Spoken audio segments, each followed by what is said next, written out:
আসসালামু আলাইকুম দর্শক, শুভেচ্ছা নিন। আপনাদের সবাইকে স্বাগত জানাচ্ছি আজকের অনুষ্ঠানে। দর্শক, যেমনটি আপনারা শিরোনামে দেখছেন, আমরা কথা বলবো ডক্টর মাহমুদুর রহমান গতকাল ৭ দফা দাবি উত্থাপন করেছেন জাতীয় প্রেস ক্লাবের সাংবাদিকদের সঙ্গে মত বিনিময়ের সময়। পাশাপাশি সার্বিক যে পরিস্থিতি, সে পরিস্থিতি নিয়ে দুঃখিত আমরা আলোচনা করব।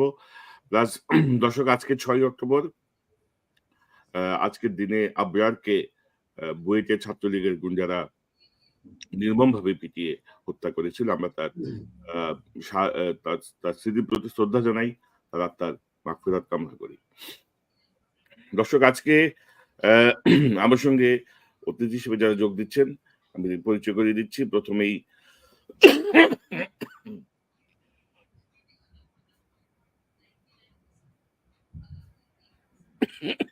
দুঃখিত, ঠান্ডা লেগে গেছে।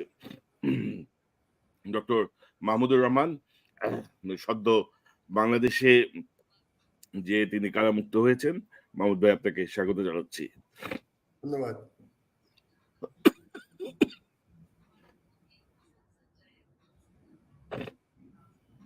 দর্শক, আমাদের সঙ্গে যোগ দিচ্ছেন বিশিষ্ট ইউটিউবার, জনপ্রিয় ব্যক্তিত্ব যারা পিনাকি ভট্টাচার্য। পিনাকি দা, আপনাকে স্বাগত জানাচ্ছি। অনেক ধন্যবাদ। দর্শক, আমাদের সঙ্গে যোগ দিচ্ছেন আরেক জনপ্রিয় ব্যক্তি, ইউটিউবার সাংবাদিক জনাব ইলিয়াস হোসেন। ইলিয়াস, আপনাকে স্বাগত জানাচ্ছি। এবং আমাদের সঙ্গে যোগ দিচ্ছেন বিশিষ্ট সাংবাদিক, কলামিস্ট এবং ইঞ্জিনিয়ার জনাব মিনার রশিদ। মিনার ভাই, আপনাকে স্বাগত জানাচ্ছি। ধন্যবাদ। প্রথমেই ক্ষমা দিয়ে নিচ্ছি, একটু দেরিতে শুরু করতে হলো, একটু টেকনিক্যাল সমস্যা ছিল।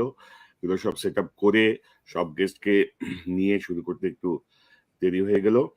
প্রথমেই মাহমুদ ভাই, বাংলাদেশে আপনার যাওয়া এবং জেল গমন কেমন দেখলেন? কি হলো, কি মনে করছেন? একটু সংক্ষিপ্তভাবে শুনতে চাই এই স্মৃতিচারণটা। না, 6 বছর পরে বাংলাদেশে ফিরে তো খুবই আনন্দিত বোধ করছি এবং আল্লাহর কাছে শুকর জানাই এবং এই আন্দোলনে, এই বিপ্লবে যারা শহীদ হয়েছেন তাদের স্মৃতির প্রতি শ্রদ্ধা জানাচ্ছি এবং যারা এই আন্দোলন করেছেন, এই বিপ্লব করেছেন, তাদেরকে অসীম কৃতজ্ঞতা তাদের সবার প্রতি।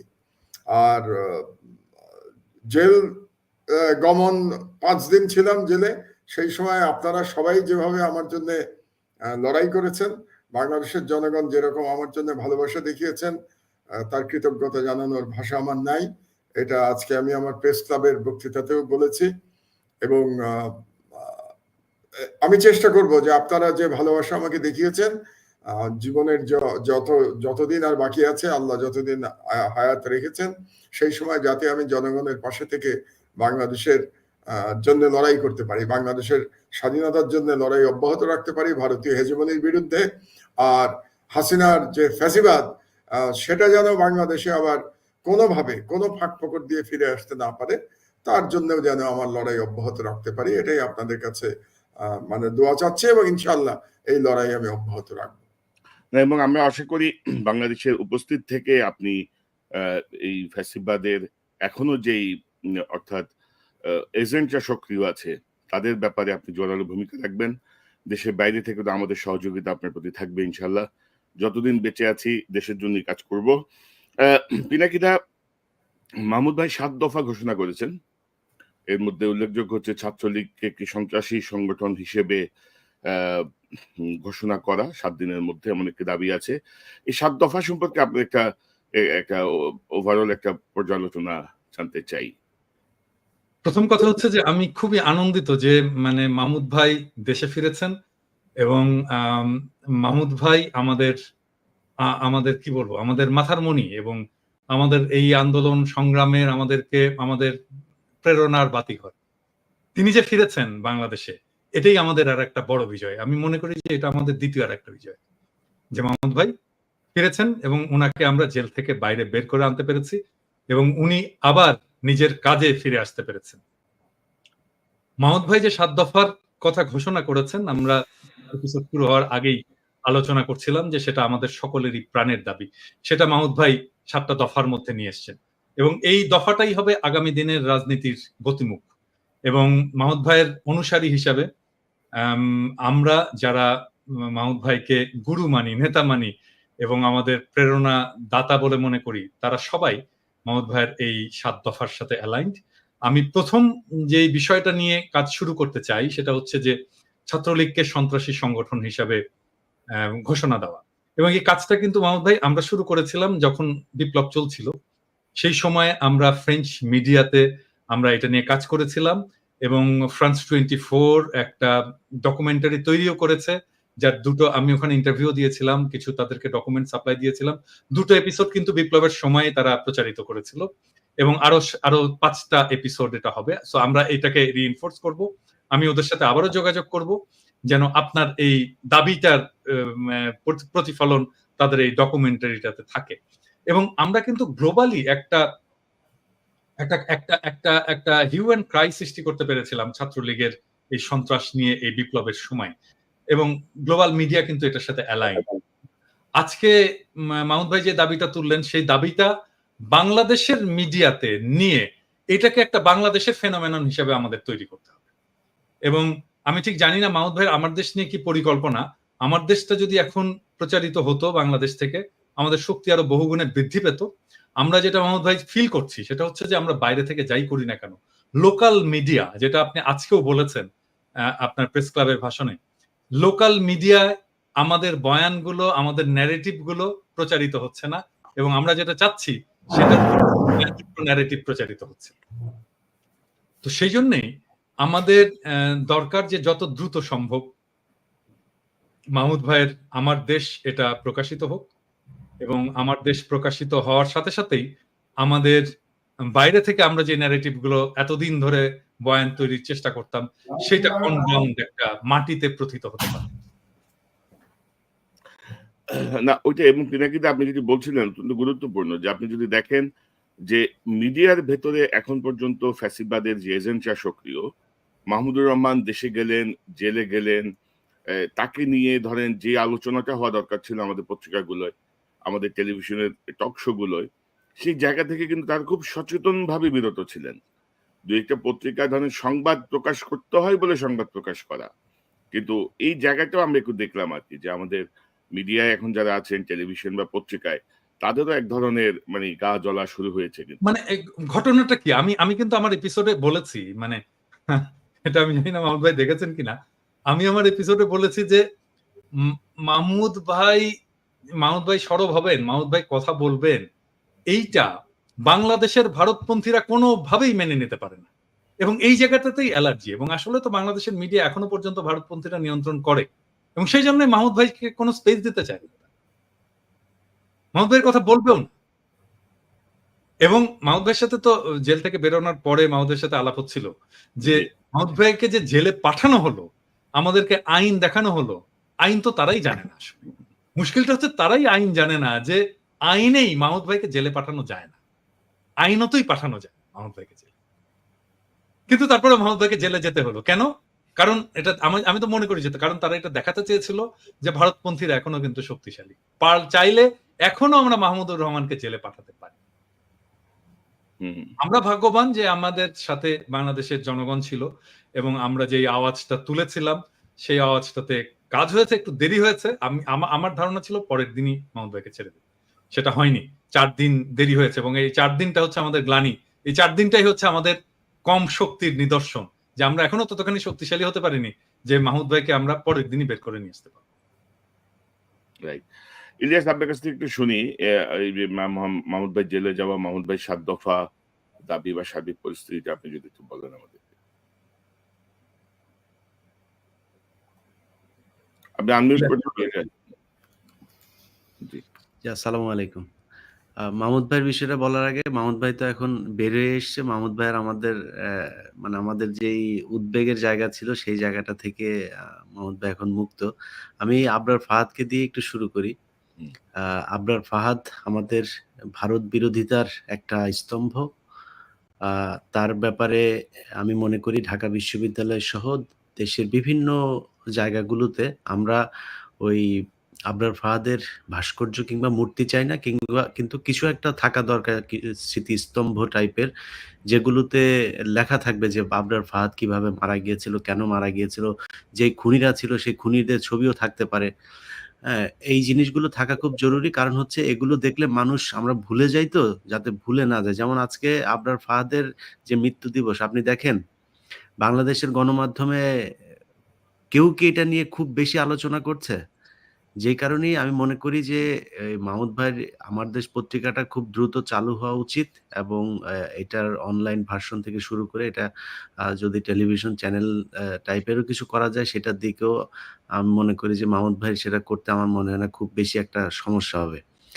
তো এই আবরার ফাহাদের এগুলো আপনারা বিভিন্ন জেলা থেকে শুরু করে সব জায়গায় এগুলো, কারণ অনেক জায়গায় দেখছি যে শেখ হাসিনার মূর্তি-টূর্তি ভাঙা হচ্ছে, শেখ মুজিবের মূর্তি-টূর্তি ভাঙা হচ্ছে। ভাঙার দরকার নেই। শেখ হাসিনা স্টেডিয়াম, ওটার বাম পাশে খালি লিখে দেন যে খুনি হাসিনা স্টেডিয়াম, থাকুক না। ওইভাবেই মানুষ সারা জীবন চিনুক যে এটা খুনি হাসিনা। এটা চিনতে হবে, কারণ মানুষ তো ভুলে যাবে যে ও যে খুনি ছিল। আমরা আজকের যে আলোচনা, সেই আলোচনাটার মূল বিষয় আমি মনে করি যে বাংলাদেশে যে সাংবাদিকরা আছে, এই আলোচনাগুলো তাদেরই করা উচিত ছিল। কিন্তু সেখান থেকে সেই আলোচনাগুলো না আসার কারণেই আমাদের আলোচনাগুলো করতে হয়। আমি বিশ্বাস করি যে এখনো পর্যন্ত আওয়ামী লীগের যে দালালরা গণমাধ্যমে আছেন, এই ঘাপটি মেরে বসে থাকার কারণেই আজও পর্যন্ত এই যে চারিদিকে যত ধরনের লুটপাট, শেখ হাসিনার আপনার ফোন রেকর্ড থেকে শুরু করে নানান ধরনের ষড়যন্ত্র, আমার কাছে অনেক সাংবাদিকও বলছে, ভাই আসলে কি হবে? আসলেই কি শেখ হাসিনা আবার চলে আসবে কিনা? হ্যাঁ, এই যে একটা খুব সূক্ষ্মভাবে মানুষের ভেতরে ভীতি তৈরি করা, এবং শেখ হাসিনা যে এতদিন কত ধরনের শয়তানি করে গেছে সেগুলো মানুষকে না জানানো, কোনো দুর্নীতি শেখ হাসিনা নিয়ে এই যে মানুষ হত্যা, জঙ্গি নাটক সাজিয়ে মানুষকে মারা, কোনো সংবাদ নেই গণমাধ্যমে। সো এদের কারণেই হচ্ছে। অতএব আমাদের মূল ফোকাস হইতে হবে যে একজন গণমাধ্যমের কর্মী হিসাবে যে গণমাধ্যমে আওয়ামী লীগের যেই দালালরা ছিল, সেই দালালদেরকে খুব দ্রুত সরাইতে হবে। সেইটা না সরানোর জন্য যা, যা প্রয়োজন, মাহমুদ ভাই এখন এসছে। সো উনি আমাদের নেতা হিসাবে আমি মনে করি যে উনার এই বিষয়টার দিকে নজর দেওয়া উচিত। আমরা সবাই উনার সাথে আছি, বাংলাদেশের জনগণ আছে। আমার ব্যক্তিগত যদি জানতে চান, যে গণমাধ্যম যেই সংস্কার একটা কমিশন তৈরি করতে চাচ্ছে সরকার, আ মাহমুদ ভাই সেটার আ নেতৃত্বে থাকা উচিত। উনি কাউকে দিক অথবা উনি নিজে থাকুক, মাহমুদ ভাইয়ের হাতেই এটা সংস্কার হইতে হবে। কারণ এই দেশে গণমাধ্যম যখন ক্রাইসিসে ছিল, গণমাধ্যম যখন ভুল পথে যাচ্ছিল সেই গণজাগরণ মঞ্চ থেকে, ওই সময় মাহমুদ ভাই সঠিক পথে ছিলেন। উনি পরীক্ষিত সৈনিক। অতএব উনারই নেতৃত্ব দেওয়া উচিত যে আমাদের গণমাধ্যম কিভাবে চলবে সেটা। আমার মনে হয় গণমাধ্যম যদি ঠিক করা যায়, কনক ভাই, আমাদের আর কোনো কিছু কোনো দিকে তাকাইতে হবে না। সো সেটাই আমাদের এখন মূল দাবি। সেটার জন্য যা, যা করা প্রয়োজন আমরা করতে চাই, এবং আমি সেটার সাথে আছি।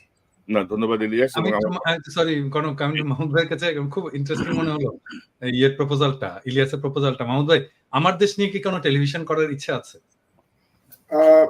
এই মুহূর্তে টেলিভিশনের কথা আমি এখনো চিন্তা করি নাই পিনাকি। তবে আমার দেশ পত্রিকা আজকে আমি ঘোষণা দিয়েছি প্রেস ক্লাবে, ইনশাল্লাহ যত দ্রুত সম্ভব আমি বের করবার চেষ্টা করব। কিন্তু সেখানে সমস্যা যেগুলো আছে সেগুলো দূর হতেও সময় লাগছে। কারণ মনে রাখতে হবে পিনাকি, যে বাংলাদেশের গণমাধ্যম সেই স্বাধীনতার পরবর্তী সময় থেকেই ভারতীয় হেজেমনির যারা ধারক বাহক বাংলাদেশে, তাদের নিয়ন্ত্রণে, সম্পূর্ণভাবে তাদের নিয়ন্ত্রণে। তারা কোনোভাবেই চায় না যে তারা যে একটা বয়ান তৈরি করেছে বাংলাদেশকে ভারতের অধীনস্থ রাখবার জন্য, বিভিন্ন বয়ান, যেমন জঙ্গিবাদের বয়ান আছে, আরো নানা প্রকার বয়ান, যেটা বাংলাদেশে আছে, মুক্তিযুদ্ধের চেতনা, মুক্তিযুদ্ধের চেতনা, এক্স্যাক্টলি আমি ওটা বলতে যাচ্ছিলাম, যে এই বয়ানগুলো মিলে যেটা করেছে তার বিপরীতে কোনো বয়ান তৈরি হোক বাংলাদেশের জনগণের সপক্ষে যেটা যাবে, বাংলাদেশের স্বাধীনতার সপক্ষে যেটা যাবে, সেটাকে তারা প্রতিহত করবার চেষ্টা করে যাবে। কাজেই আমার দেশ তৈরি বের করার জন্য যে সরকারি বাধাগুলো আছে, সেগুলো নিয়ে আমি সরকারের যারা গণ্যমান্য ব্যক্তিত্ব বা শক্তিশালী মানুষ, তাদের সাথে কিছু আলাপ আলোচনা হয়েছে। তারা আমাকে কথা দিয়েছেন যে আগামী এক সপ্তাহের মধ্যে নাকি সরকারি বাধাগুলো তারা অতিক্রম করে ফেলবেন বা বাধাগুলো শেষ করে দেবেন। তার মধ্যে মেইনলি দুটো বাধা ছিল। একটা ছিল যে বিগত ফ্যাসিস্ট সরকার আমার দেশকে যে বন্ধ করে রেখেছে, এবং আমি যেটার প্রকাশক এবং সম্পাদক সেটার উপরে একটা তারা নিষেধাজ্ঞা জারি করেছে, ওটার থেকে নতুন করে আমাকে প্রকাশক এবং সম্পাদক হিসেবে আপনি জানেন যে ডিসির কাছ থেকে একটা পারমিশন লাগে। তো সেই পারমিশনটা আজকে বেশ অনেকদিন ধরে আমরা চেষ্টা করছিলাম, আগাচ্ছিল না। তা আজকে শুনতে পেয়েছি যে তার বেশ কিছু অগ্রগতি হয়েছে, এটা একটা। দ্বিতীয় হলো আমার নামে যে আইসিটির 57 ধারার প্রথম মামলা কিন্তু আমার নামে করা হয়েছিল, এবং ওই মামলার দুটো ভাগ আছে। একটা ভাগ হচ্ছে যে আইসিটির ভাগ, মানে যেটা তথ্য প্রযুক্তি আইনে মামলা, আর একটা ওখান থেকে আবার একটা মামলার একটা লেজ বেরিয়েছে, সেই লেজটা আরো ভয়ানক, সেটা রাষ্ট্রদ্রোহ মামলা। তো আমার বিরুদ্ধে দুটো মামলা আছে। তো ওই দুটো মামলার বেসিসেই কিন্তু আজকে 11 বছর ধরে এই প্রেসটাকে আলামত হিসেবে আটকে রেখেছে পুলিশ। তো এটাকে ছেড়ে দিতে হবে, এটা না পেলে তো আমি প্রেসটা কাজ করতে পারছি না, অফিস করতে পারছি না। তো এই সমস্ত কাজগুলো এই সরকারের যারা রেলিভেন্ট মিনিস্ট্রি আছে তারা বলেছে আমাকে আগামী 1 সপ্তাহের মধ্যে তারা এগুলো সম্পন্ন করে দেবে। আর ইতিমধ্যে আমি ওই ব্যাংকের সাথে কথা বলছি, কারণ ওয়ার্কিং ক্যাপিটাল লাগবে, আপনারা জানেন যে পত্রিকা চালাতে যা যা লাগে।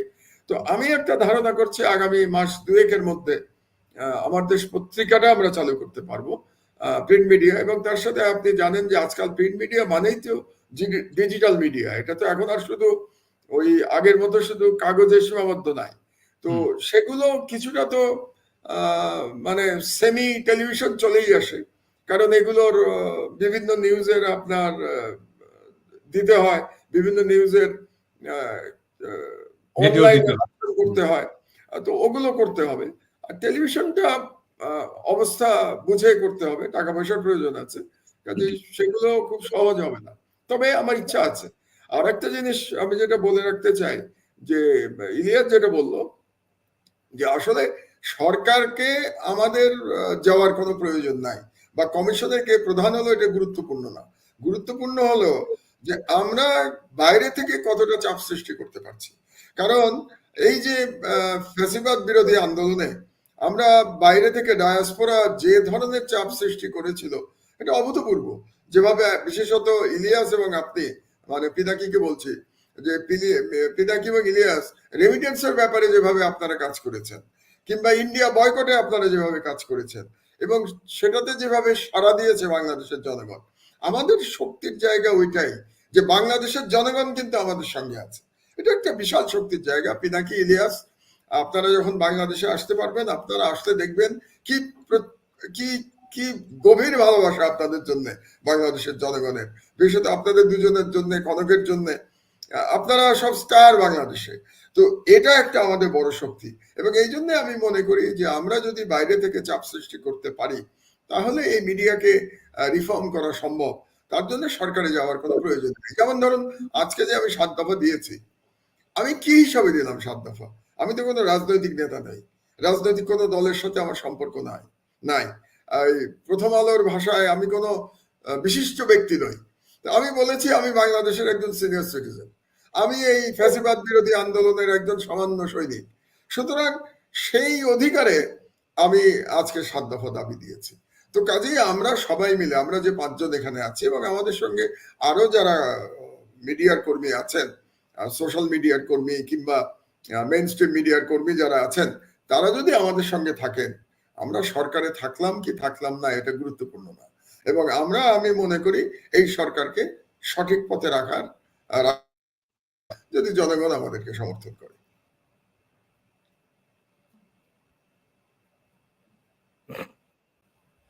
জি মাহমুদ ভাই, আপনাকে ধন্যবাদ। আশা করি আপনি যে 7 দফা দিয়েছেন এবং আপনি যেভাবে শুরু করেছেন, এইটা কন্টিনিউ থাকলে অনেক কিছুতেই পরিবর্তন আসবে। আমরা একটা অন্য প্রসঙ্গে যাই। মিনা ভাই আপনার কাছে আসি, তার আগে আমি একটু শুনি যে শেখ হাসিনা বলেছেন যে ইউনূস সরকার 1 মাসের মধ্যে পড়ে যাবে, এমন একটি স্বপ্ন তিনি দেখছেন। স্বপ্ন যাই বলি, একটু আমরা শুনি, তারপর আমি এটা নিয়ে আলোচনা করতে চাই। যে হাত দেয় তার কিন্তু হাত পড়ে। জি আপা, জি গোপাল, হাত দিলে এটা ভালো হবে না। ওই ওসি যে ওসিকে কলার ধরছে, ওসিদের নাম কি? ওসির বাড়ি কোথায় সেটা খোঁজ করে বার করো, আমার পাঠাও। এক মাসের শীত চায় না। ঠিক আছে আপা। 15 বছর দেশ বেতন ভাতা বাড়াইছি, রেশন বাড়াইছি, এই পুলিশের সবকিছু করে দিছি, জি আপা। আর্মিদের করে দিছি। জি এ আপা। পর্যন্ত যে কজন সব আমার 2 বছর পাওয়া। জি আপা। আর এখন একেবারে ওই সুদখোর ইউনূসের কথা শুনে লাফাচ্ছে। আর ওই জামাতের ওরা কয়দিন আছে, জি আপা। সামনের 1 মাস থেকে কিনা দেখো। তো এই যে বক্তব্যটা আর কি, এবং এবং ধরেন আপনি যদি দেখেন যে এখনো তার কিন্তু সেই মানে কি বলবো আক্রমণাত্মক কথাবার্তা এরা খুঁজে বাইর করে, এবং এখানে আছে আগে তো কিছু করি নাই, এবার কিন্তু কাউকে ছাড় দেওয়া হবে না, অমুকের আত্মীয় তমুকের আত্মীয় বলে পার পাওয়া যাবে না। তো মিনা ভাই, আপনি যদি একটু একটু শুরু করেন আলোচনাটা, আমার মনে হয় যে কিভাবে দেখেন হাসিনার এইসব হুমকি টুমকি, কি মনে করেন? কনক ভাই, এটা তো আসলে ফেসিবাদের যে আস্ফালন বা সেটা থাকবেই, এটা তো মনে হয় তার স্বভাব সুলভ। এতে মনে হয় যে কিছুটা তার যে সমর্থক গোষ্ঠী তাদেরকে একটু উজ্জীবিত রাখা, এটা সবাই বুঝতে পারছে। প্লাস সাধারণ মানুষের মধ্যে কিছুটা আতঙ্ক বা একটা কাজ করতেছে যে এটা আমাদের বর্তমান সরকারের কিছু কি বলবো গোছলো কিছু মুভমেন্ট আছে। আর যে প্রথম কাজটা মনে করেন, আপনার শত্রুকে আপনি প্রথমে কি করবেন, যে তাকে নিরস্ত্র করা হলো আপনার প্রথম দায়িত্ব, এটা যে কারো। কিন্তু এই দায়িত্বে কেন জানি এক ধরনের একটু অবহেলা সৃষ্টি হয়েছে। আজকে শেখ হাসিনা আস্ফালন করে এই কারণে।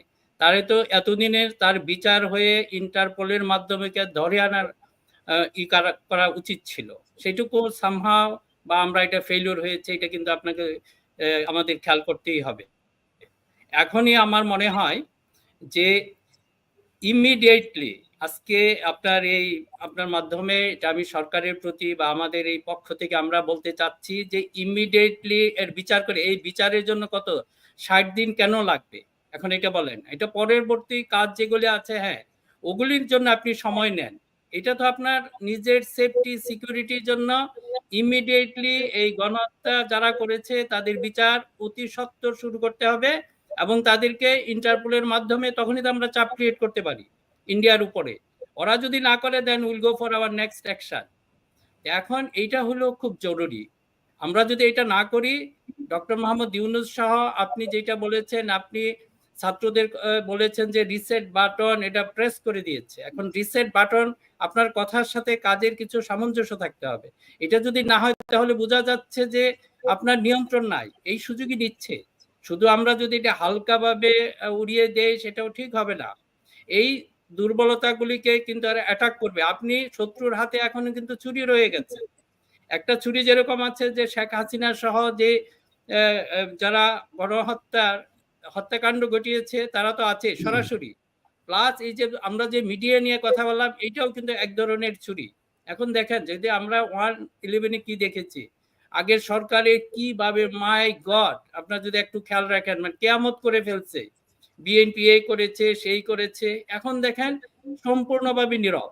এটাও কিন্তু এদেরকে যদি আমরা অ্যাটাক বলতে যে প্রতিরোধ না করি, এই যে আমরা যে পরিকল্পনা নিয়েছি মাহমুদ ভাইকে, যে এটা আমাদের এই যে সংস্কার কমিশন বলেন, এটা ডেফিনেটলি ইলিয়াস যে দাবিটা করেছে সেটাই হওয়া উচিত ছিল।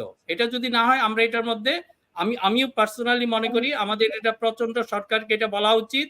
গণমাধ্যম সংস্কার যদি করে, একমাত্র মনে হয় এটা জনতারাই করবে। আপনারা অন্য কিছু দেন নাই, একটা জিনিস আমাদের হাতে দেন। এটা আমারও দাবি। ইলিয়াসের সাথে সাথে মাহমুদ ভাইকে আমি এটা করব না, এটা বললে হবে না, এটা আমাদের দিতে হবে। সেটা আমরা অবশ্যই গণমাধ্যম সংস্কার কমিটির চেয়ারম্যান হবেন মাহমুদুর রহমান। এটা হলো আমাদের মগজে পছন্দ রয়েছে। এখন এই একটা জায়গা যদি আমরা কি করতে পারি, জাতি ঠিক হয়ে যাবে। আমরা ইতিমধ্যে আপনিও জানেন যে আমরা নিজেদের মধ্যে কিছুটা আলোচনা করেছি যে আমরা কিভাবে গণমাধ্যমের সংস্কার করব। এমনকি আমরা এটাও ভেবেছি, এই যে দেখেন আমি একটা ছোট্ট জিনিস বলি, জেলা লেভেলে যে আমাদের সাংবাদিক যারা আছেন, খেয়াল করে দেখেন এদেরকে কিভাবে আপনারা রেখেছেন। এদের কোনো রেগুলার কোনো স্যালারি নাই।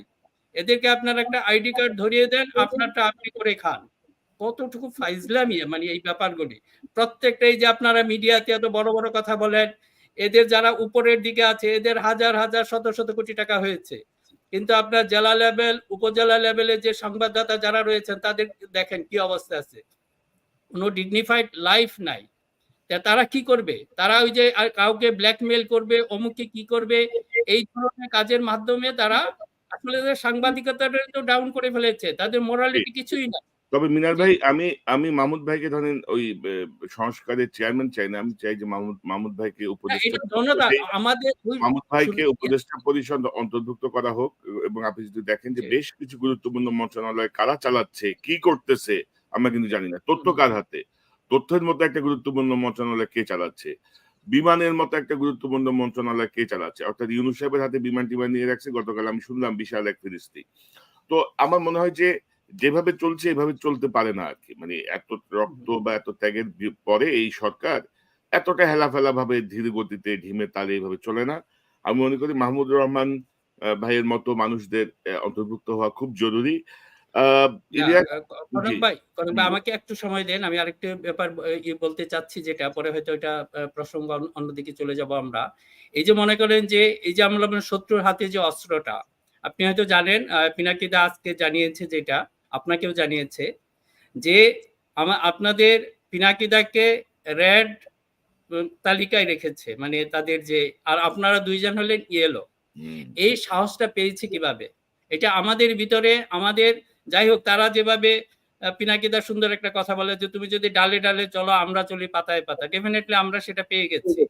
আর এখন এটা কখনোই সম্ভব না। এই যখন মাহমুদুর রহমান ভাইকে যেটা আপনার চুয়ান্নাগায় অ্যাটাক করলেন, তখন আমি উনাকে বলেছিলাম যে, আসলে আমার খুব খারাপ লেগেছিল সেইদিন। যে এইটা মাহমুদ ভাই বসে, বসে আপনি মার খাবেন না। প্লিজ আপনি বেরিয়ে আসেন। যে দেশের বাইরে আসলে অন্তত কিছু করতে পারবেন। কাজে ওই সময় যে আমাদের অসহায়ত্ব ছিল, এই যে আপনাদেরকে আজকে যে হুমকি দিয়েছে সেই সময় আমাদের নাই।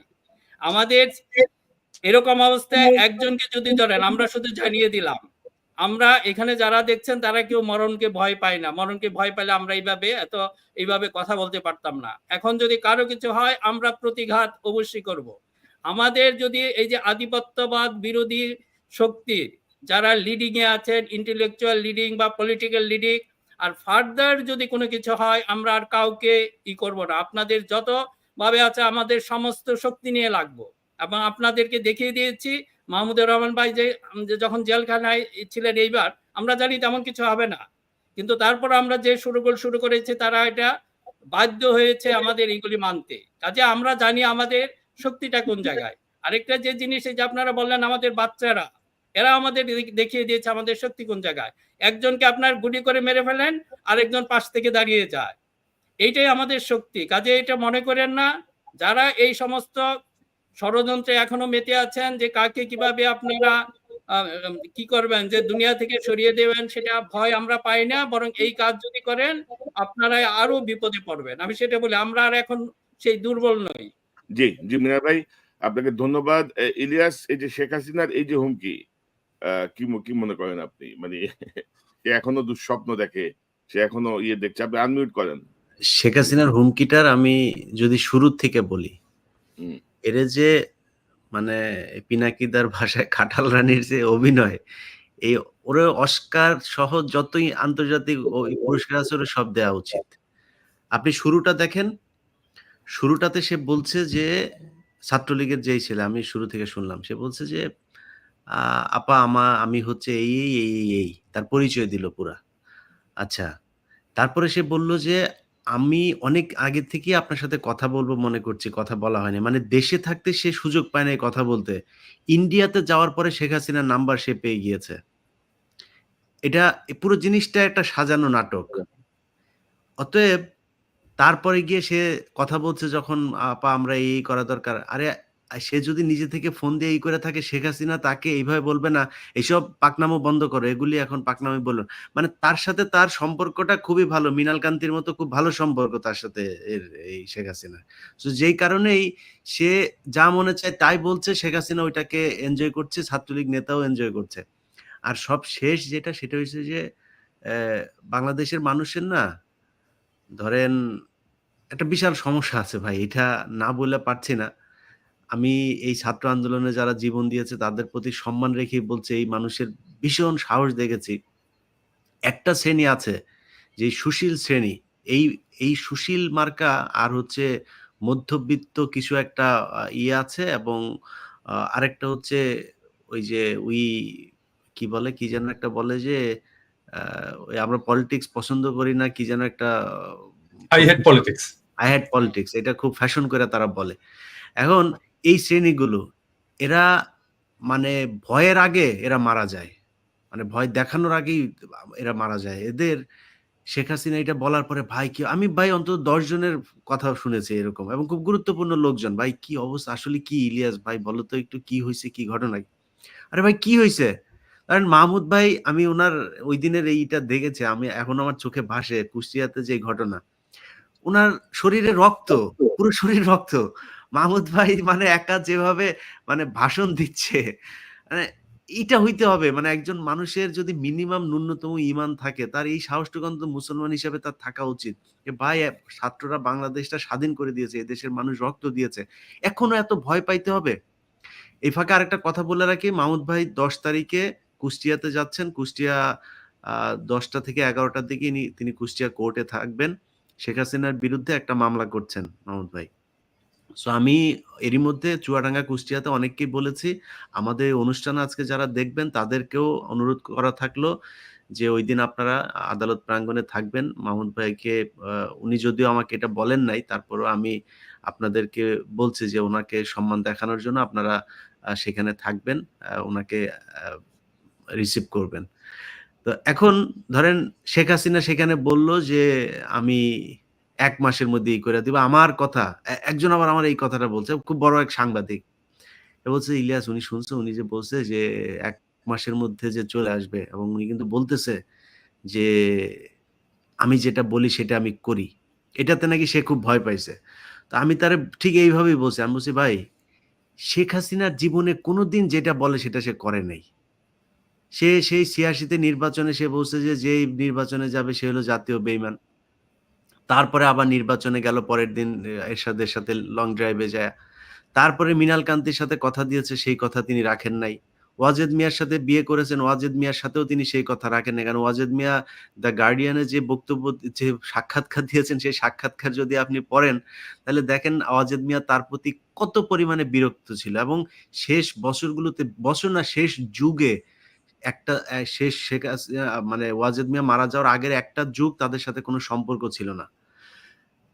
অতএব তার জীবনে কোনো কথাই সে রাখে নাই। সে মানুষের সাথে এই পালায়ে যাওয়ার ১ সপ্তাহ আগে বলল, আমি যেদিন আপনার ১৯ তারিখে যেদিন এই গণহত্যা ব্ল্যাক আউট করে যে গণহত্যাটা করলো, এই গণহত্যার সময় আমি যেকোনো একটা পত্রিকার খুব টপ লেভেলের একজন, তার সাথে রয়ের খুব ভালো সম্পর্ক। সেই ব্যক্তির পাশে একজন বসে এই কথাগুলো শুনেছে যে ১৯ তারিখের ওই সময়টাতে আমি যখন বলেছিলাম যে শেখ হাসিনা পালিয়ে চলে গিয়েছে আগরতলা, ওই সময় শেখ হাসিনা আসলে আগরতলাতে ছিল, এবং ইন্ডিয়া কিন্তু তখন থেকেই চাচ্ছিল যে শেখ হাসিনা যেন বাংলাদেশে না থাকে, তিনি যেন চলে যান। তিনি ঘাট তেরাম্মু করে তারপরে তিনি থাকতে চাচ্ছেন যে না, এখানে যত কিলিং প্রয়োজন আমি কিলিং করব, করে তারপরে থাকবো। শেষ পর্যন্ত তাকে যেতেই হয়েছে। কিন্তু আসার পরে আমি এক ভিডিওতে বললাম যে সে পালিয়ে গিয়েছিল, এসেই সে ভিডিওতে বক্তব্য দিল শেখ হাসিনা পালায় না, হ্যাঁ আমরা পালাই না কোনোদিন। ঠিকই তার 10-15 দিন পরে তো আপনি ঠিকই পালাইলেন। সো হাসিনা যা বলে সেটাই করে, এই ভয়ে যারা জামা কাপড় নষ্ট করে ফেলছে তাদের নিয়ে কিছু বলার নাই দেশটাতে। এই যে ধরেন এই বিষয়গুলো হচ্ছে আসলে ধরেন হাসিনার একটা কৌশল, যেহেতু ভারতে যেই আশ্রয়ে তিনি আছেন সেখান থেকে যেহেতু রাজনৈতিক বক্তব্য তিনি দিতে পারেন না বা বিবৃতি দিতে পারেন না, সেহেতু এটা হচ্ছে তার আওয়ামী নতুন কৌশল, যে টেলিফোনে কথা বলবো, ওই টেলিফোন আলাপটা ফাঁস হবে এবং হাসিনা তার বক্তব্য এর মধ্য দিয়ে তুলে ধরবে, ভীতি সৃষ্টির চেষ্টা করবে। কারণ আমরা ইতিমধ্যে জানি যে হাসিনার আসলে অবস্থাটা কি। ইলিয়াস, আমি আবার আসবো আপনার কাছে। মাহমুদ ভাই, এই যে হাসিনার যে নতুন কৌশল বা বলছে 1 মাসও টিকবে না ইউনূস সরকার, বা কি মনে করেন আপনি এটার ব্যাপারে একটু জানতে চাই আপনার কাছ থেকে। এটার তো কোনো বেসিস নাই, কিন্তু আমার প্রশ্ন হাসিনার কথা সঠিক না বেঠিক ওটা আমার প্রশ্ন না। আমার প্রশ্ন হচ্ছে যে হাসিনা এই সাহসটা পেল কি করে, এটাতে আমাদের যাওয়া উচিত।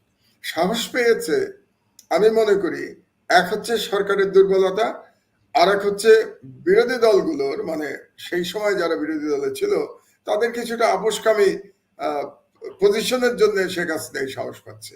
আগে সরকারের দুর্বলতাটা বলি। সরকার প্রায় কত 1.5 মাসের বেশি তো হয়ে গেল, 1.5 মাস কেন 50 দিন হয়ে গেছে, 2 মাস হয়ে গেছে। 2 মাস হয়ে গেছে সরকার। তো এই 2 মাসের মধ্যে সরকার তার শক্তিটা দেখাতে পারেনি। মানে যেমন ধরুন আজকে আমার বক্তব্যে আমি বলেছি যে যে শেখ হাসিনা যে পরিমাণ জুলুম করেছে বাংলাদেশের উপরে, যে পরিমাণ দুর্নীতি করেছে, সেই সম্পর্কে আলোচনা যেন কমে আসছে। আমার আজকে বক্তব্যের এটাই প্রধান ছিল যে বাঙালি মুসলমান এত তাড়াতাড়ি সবকিছু ভুলে যায়, নিকট অতীত ভুলে যায়। আজকে তো 2 মাস ধরে তো পত্রিকায় প্রতিদিন ছাপা হওয়া উচিত ছিল যে ওই সরকারে কারা কারা দুর্নীতি করেছে, কতগুলো খুন করেছে, কতগুলো গুম করেছে, কাদের গুম করেছে, তাদের ইতিহাস প্রতিদিন পত্রিকার পাতায় আসা উচিত ছিল, হয় নাই। তারপরে সরকারের কতগুলো অ্যাকশন নেওয়া দরকার ছিল। যেমন ধরুন আজকে যে দাবিটা আমি করেছি 7 দফার মধ্যে, যেটা আপনার ওখানে আপনার কনক সরকার আপনার এখানে আজ থেকে 2 মাস আগে আমি করেছি, যে পুতুলের নমিনেশন বাতিল। এখন অনেকে বলার চেষ্টা করে কি জানেন, যে নমিনেশন বাতিল করে তো লাভ নাই, ওয়ার্ল্ড হেলথ অর্গানাইজেশন তো ওর চাকরি চ্যুত করবে না, তাকে যে 2 বছরের জন্য নিয়েছে বা 3 বছরের জন্য, যেটা তার মেয়াদ, ওটা পূর্ণ করবে। আমি তাদেরকে বোঝাতে পারি না যে এটা একটা সিম্বলের ব্যাপার, এটা একটা মেসেজ দেওয়ার ব্যাপার, যে যদি সরকার অফিসিয়ালি তার নমিনেশনটা ক্যান্সেল করতো 7 দিনের মধ্যে সরকার গঠনের, তাহলে একটা মেসেজ যেত আওয়ামী লীগের প্রতি, আওয়ামী লীগের কাছে, যে সরকার এটা নমিনেশন ক্যান্সেল করে দিয়েছে। তারপরে ওয়ার্ল্ড হেলথ অর্গানাইজেশন তার চাকরি রাখবে না কি রাখবে না, এটা তাদের ব্যাপার। কিন্তু সরকার যে শক্ত, তার মেসেজটা যেত, সরকার করতে পারে নাই। আজকে আমি দাবি করেছি 7 দিনের মধ্যে ছাত্রলীগকে সন্ত্রাসী সংগঠন হিসেবে তাকে নিষিদ্ধ করতে হবে। এটা আমাকে দাবি করতে হলো কেন? এটা তো অনেক আগেই হওয়ার কথা ছিল। ছাত্রলীগ তো এবার পুলিশের সাথে মিলে গণহত্যা করেছে। এই যে বিপ্লবের সময় যে গুলি করেছে, শুধু কি পুলিশ গুলি করেছে নাকি? ছাত্রলীগও তো তারা অস্ত্র নিয়ে গুলি করেছে। তো ছাত্রলীগ তো এতদিনে এমনি ব্যান্ড হওয়া উচিত ছিল, সরকার করে নাই। আপনি দেখুন গোপালগঞ্জে সেনাবাহিনীর গাড়ির উপর আক্রমণ করলো, একটা অ্যাকশন হলো না। তারপরে গোপালগঞ্জে একের পর এক বিএনপির নেতাদের হত্যা করা হলো, তার কোনো অ্যাকশন হলো না। তাহলে সরকার এই দুর্বলতাগুলো দেখিয়ে যাচ্ছে। তারপরে সরকারের কিছু তো পলিটিক্যাল বক্তব্য আসা উচিত ছিল।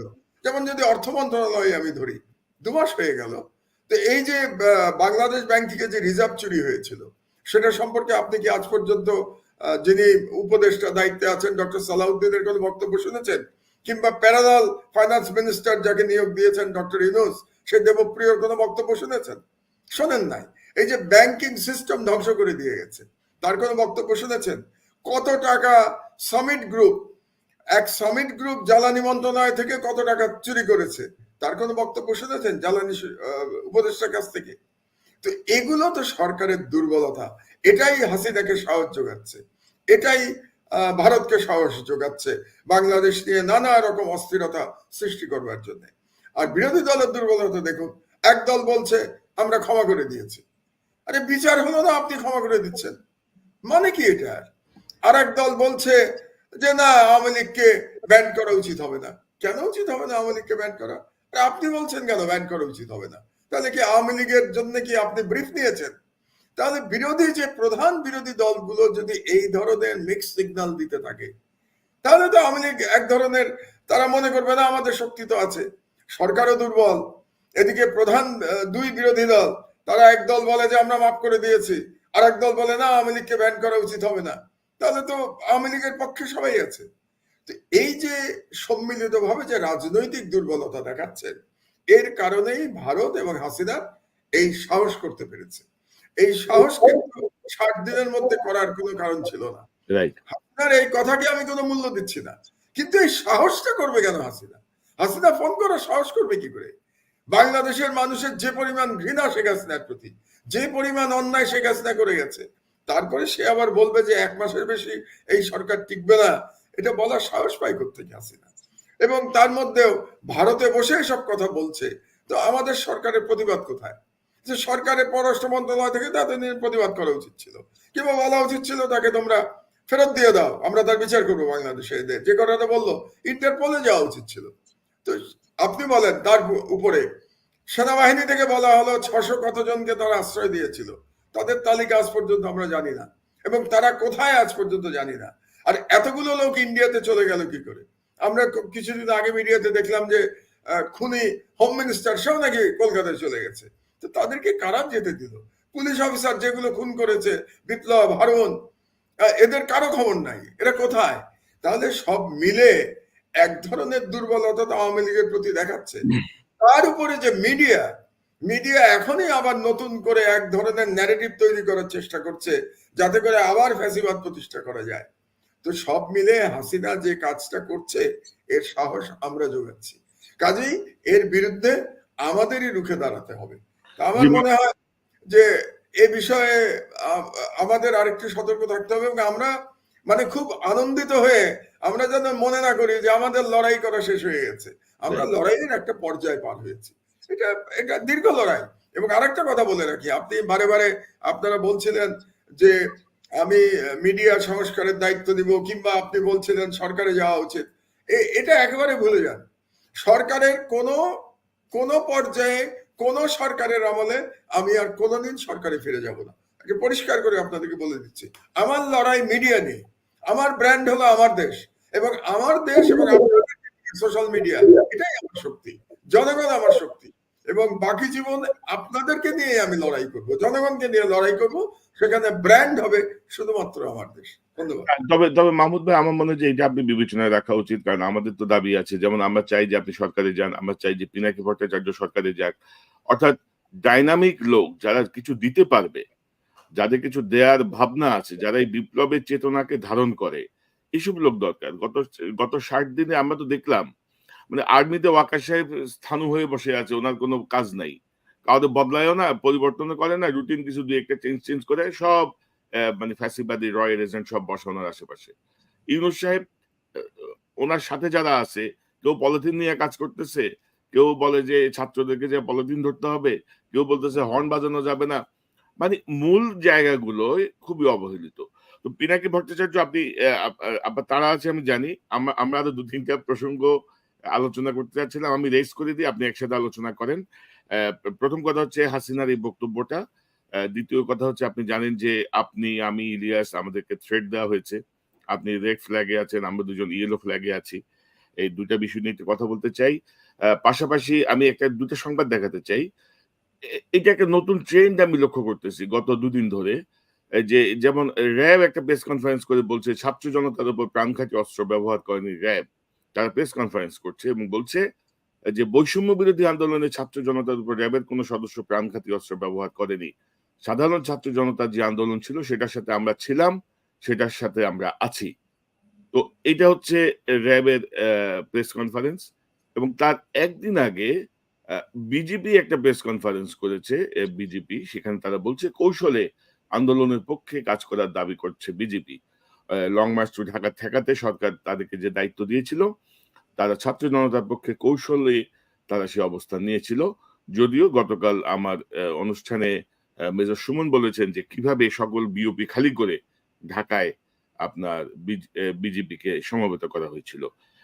এই দুটো বিষয়, এগুলো কেন হচ্ছে, পিনাকিদা এই ট্রেন্ডটা কি, এবং অত্যন্ত গুরুত্বপূর্ণ গতকাল মাহমুদ ভাই যেটি বলেছেন, অতি ইসলামিস্ট হওয়া যাবে না বলে তিনি সতর্ক করেছেন একটি বিশেষ মহলকে। আমার মনে হয় যে এই মুহূর্তে হাসিনা বা ভারতের যে ন্যারেটিভ প্রচারের চেষ্টা চলছে, সেই জায়গাটায় মাহমুদ ভাইয়ের এই আহ্বান অত্যন্ত গুরুত্বপূর্ণ। পিনাকিদা, আপনার কাছ থেকে শুনি 3টা বিষয়। ধন্যবাদ কনক। মানে মাহমুদ ভাই যে আলাপটা করলেন ওটার সাথে আমি একটু জাস্ট অ্যাড করতে চাই। মাহমুদ ভাই তো দেশের কথা বললেন যে ওই আশকারাটা কিভাবে পেলেন। মানে আরেকটা জিনিস দেখেন যে এই যে ইন্ডিয়া এতদিন ধরে হাসিনাকে সমর্থন দিয়ে রাখলো, টিকায় রাখলো, এবং হাসিনাকে এখন আশ্রয় দিয়ে রাখলো, ইন্ডিয়া কোনো চাপ অনুভব করছে? কোনো কেউ কিছু প্রশ্ন করেছে, জিজ্ঞেস করেছে? ইন্ডিয়া উল্টা তার ন্যারেটিভ তৈরি করতেছে। আর ইন্ডিয়ার টক শো গুলোতে বাংলাদেশ নিয়ে সমস্ত আলোচনা, বাংলাদেশকে নিয়ে সমস্ত ডেমোনাইজ করার সমস্ত খবরাখবর, এটা ইন্ডিয়ান চ্যানেলগুলো চলেই যাচ্ছে। আমরা কিচ্ছু বলতে পারছি না, আমরা চুপ করে আছি, অ্যাজ ইফ ওরাই ভিকটিম, আমরাই ওদের সাথে সমস্যা করছি। উল্টা আমরা যে ভিকটিম, আমরা যে ভারতের কারণে এতদিন 15 বছর ধরে আমরা অধিকারহীন থাকলাম, 15 বছর ধরে আমরা গণতন্ত্রহীন থাকলাম। এমনকি চিফ প্রসিকিউটর বলছে না যে বিদেশি লোক এসে এখানে প্রমাণ পাওয়া গেছে যারা গুলি চালাইছে? তো এই ইন্ডিয়ান লোক তো ছিল এখানে, যাদের কথা আমরা শুনছি। আমরা অনেকে বিশ্বাস করতে চাইনি, আমি নিজেও বিশ্বাস করতে চাইনি, কিন্তু এখন তো বিশ্বাস না করে কোনো উপায় নেই। চিফ প্রসিকিউটর বলছে যে ইন্ডিয়ান লোক ছিল এখানে। ইন্ডিয়ান বলেনি, বলছে বিদেশি লোক থাকার প্রমাণ পাওয়া গেছে যারা গুলি করছে। এত কিছু করলো, সমস্ত ইন্ডিয়ান ইয়ের মন্ত্রীরা, হাসিনার মন্ত্রীরা সব যে ইন্ডিয়ায় সব আশ্রয় নিচ্ছে, ইন্ডিয়ার কোনো চাপ নাই। হ্যাঁ, বিন্দাস আছে ওরা, একদম মজায় ওরা বাংলাদেশ বিরোধী প্রচারণা চালায় যাচ্ছে। আমরা কিছু বলতে, ইন্ডিয়া কেন চাপ অনুভব করে না? কেন প্রফেসর ইউনূসের সরকার কিচ্ছু বলে না ইন্ডিয়াকে? এটার জন্য আশকারতা পাইছি। 2 নাম্বার হচ্ছে যে দেখেন ওই যে হুমকি টুমকি, এটা নিয়ে আমি তো বলছি যে দেখেন, I have lived my life, আমি আপনাদের চেয়ে অনেক সিনিয়র। আমার প্রথম আশঙ্কা হচ্ছে যে আপনাদের দুইজনকে নিয়ে, কনক এবং ইলিয়াস, এবং আমি দেশবাসীকে বলি যে কনক এবং ইলিয়াসের জন্য দোয়া করবেন যেন ওরা নিরাপদে থাকে। আর সত্যিকার অর্থে যদি এদের দুইজনের, এবং আমি মাহমুদ ভাইকে নিয়ে সবসময় আশঙ্কায় থাকি, মাহমুদ ভাই দেশে গেছেন, আমি চাই ওনার নিরাপত্তাটা যেন নিশ্চিত করা হয়, এবং মাহমুদ ভাইকে যারা পছন্দ করেন তারা নিজে থেকে মাহমুদ ভাইয়ের কিভাবে নিরাপত্তা নিশ্চিত করতে হবে, মাহমুদ ভাই যেখানে যাবেন সেখানে সাথে থাকা, এই সব কিছু নিশ্চিত করার কাজটা আমাদেরকেই করতে হবে। এবং এই বাংলাদেশে ভারতীয় হেজিমনির বিরুদ্ধে যেই ভয়েস, তার যদি কোনো একজন সৈনিকের গায়ে কোনো আঘাত লাগে, আমরা এটা ধরে নেব এটা ভারত করেছে, এবং এর বদলা কিভাবে নিতে হয় এটা আমরা নেব। এটা আমরা বলে দিতে চাই, একদম স্পষ্ট ভাষায় বলে দিতে চাই। 3 নাম্বার হচ্ছে যে এই যে র্যাব, বিজেপি এই সমস্ত বলছে যে আন্দোলন, আমার মনে হয় কি যে ওনারা বোধহয় ভয় থেকে বলছেন যে আমরা এত কিছু করলাম, কখন আমাদের পাবলিক আবার পিটুনি দেয়। হ্যাঁ, তো আমি বলি কি যে দেখেন, মানে আমাদের তো একটা রিকনসিলিয়েশনে যেতে হবে, যা করার করছেন, তো আমরা দেখবো এটা পরবর্তীতে। আগ বাড়ায় কোনো কথা বলার দরকার নেই, এগুলো বিতর্ক সৃষ্টি করে। হ্যাঁ, মানে আপনারা আন্দোলনের পক্ষে কাজ করছেন এই সমস্ত বললে তো হবে না রে ভাই, উল্টা পাল্টা ধুনফুন বুঝায় লাভ আছে? থাকেন, আপনারা কাজ করেন, আপনি সরকারের অনুগত থেকে কাজ করেন, এই সরকারের যে আকাঙ্ক্ষা, জনগণের যে আকাঙ্ক্ষা তার পক্ষে থাকেন। ফ্যাসিবাদের দোসরদেরকে আমরা সমাজ থেকে উৎখাত করার কাজে আমার হাত লাগান, আপনাদের কোনো সমস্যা নাই, আমরা আছি আপনাদের সাথে। এবং আপনারা তো ভাই আমাদেরই ভাই, ব্রাদার, আত্মীয় স্বজন, এই সমস্ত না। এই আমি সেদিন একটা এপিসোড করছি, মাহমুদ ভাই ওদের দেখছেন কিনা জানি না, ওই যে পুলিশের ছেলে তাই যে মারা গেছে, ওই যে কয়টা গুলি একজনকে মারতে কতগুলো গুলি লাগে স্যার, তো পুলিশের ছেলেও তো মারা গেছে রে ভাই, আমাদেরই ছেলে। হ্যাঁ, তো আমাদেরকে একটা রিকনসিলিয়েশনে যেতে হবে, এটা নিয়ে ভয় পাওয়ার কিছু নাই। আপনারা ভয় পেয়ে কাজ করতেছেন না, এই জিনিসটা খারাপ। আপনাদের ভয়ের দরকার নাই, আপনারা কাজে নামেন, জনগণের পক্ষে থাকেন। আপনাদের এই পিছনে কি করে আসছেন ওইটা নিয়ে মাপ চেয়ে নিবেন দরকার হলে জাতির কাছে, দেখা যাবে ওইটা কি হবে। কিন্তু আপনারা এখন কাজে নামেন, উল্টাপাল্টা কথা বলার দরকার নাই, এবং এরকম উল্টাপাল্টা উদ্ভট দাবি করার দরকার নাই যে আপনারা আন্দোলনের পক্ষে ছিলেন, আন্দোলনের পক্ষে কাজ করেছেন, ভিতরে কোনো দরকার নেই। হ্যাঁ, কাজ করেন, আমরা দেখব কি করা যায়, আমরা দেখব কিভাবে আপনাদের আগামী পথ চলার দিনগুলোকে নিরাপদ করা যায়। এবং আমি তো আহ্বান জানাইছি যে পুলিশদেরকে সাহায্য করেন, পুলিশরা নির্ভয় ফিরে আসেন, কাজে নামেন। আপনাদের উপরে জনগণের আস্থা ফিরে আসবে তখনই যখন তারা দেখবে যে আপনারা জনগণের পক্ষে থেকে কাজ করছেন এবং এই সরকারকে সহায়তা করছেন, তাকে স্টেবিলাইজ করার ক্ষেত্রে কাজ করছেন। তখনই জনগণ আপনার পাশে এসে দাঁড়াবে, আপনাকে আবার বুকে টেনে নেবে। আপনি আগে আন্দোলনের পক্ষে কাজ করেছিলেন এই সমস্ত বললে মানুষ বিলা হবে আপনাদের উপরে, অবিশ্বাস করবে এবং বলবে যে আপনারা আবারও মিথ্যা কথা বলতেছেন। দরকার নেই তো, আপনার সত্যি কথা বলে কাজে নামেন, দেখেন জনগণ মাফ করে দেবে। বাংলাদেশের মানুষ এমনিতে অল্পতেই মাফ করে দেয়, মানে যতখানি তার জেনারাস হওয়ার দরকার তার চেয়ে অনেক বেশি জেনারাস হয়ে সে মাফ করে দেবে। এটা বলার দরকার নাই, এটাই আমার একটা বার্তা আর কি র্যাব এবং বিজেপিকে। আর আমি র্যাব প্রসঙ্গে বলি, র্যাব তো এমন একটা বাহিনী যেটাকে আমি মনে করি র্যাবকে ডিসব্যান্ড করা উচিত, কারণ এটা ফিলোসফিক্যাল, এটার গঠনগত কিছু সমস্যা আছে যেটা আসলে চলতে দিলে বাংলাদেশের জন্য সমস্যা হবে, আর্মির জন্য সমস্যা হবে এবং অন্যান্য বাহিনীর জন্য সমস্যা হবে। এবং এটা একটা স্যাংশন পাওয়া অর্গানাইজেশন, এটাকে ডিসব্যান্ড করে দেওয়াই ভালো আর কি, সবাই সবার বাহিনীতে ফেরত যাবে, এই আর কি। ওটা এত আগ বাড়িয়ে এত কথা বলা তো তাদের দরকার নেই, যেটা আপনি বলছেন। এবং সর্বশেষ মাহমুদ ভাই যেটি বলছিলেন যে অতি ইসলামিস্ট হওয়া যাবে না, অতি ইসলামিস্ট হওয়ার চেষ্টা অনেকেই করছে কিন্তু বাংলাদেশে এখন। তো এইটা কিন্তু ভারতের ন্যারেটিভকে শক্তিশালী করবে, আমরা আমাদের মতো থাকি না। মাহমুদ ভাই, আমি এই প্রসঙ্গে আপনার সাথে এটা নিয়ে আলাপ হয়নি, কিন্তু আমার আপনাকে জানানো উচিত ছিল আগেই। সেটা হচ্ছে যে হেফাজতে ইসলাম থেকে আমার কাছে কিছু বার্তা এসছে যে এনএসআই এর যে সমস্ত অফিসার ওনাদের সাথে আগে যোগাযোগ রাখতেন হাসিনার আমলে, তারা হেফাজতের সেই নেতাদেরকে উস্কানি দিচ্ছে এবং বলছে আপনারা পথে নামেন, এই দাবি নিয়ে নামেন, আমরা আপনাদের সাথে আছি, এখনই তো সময়, এখনই এই কাজটা করতে হবে।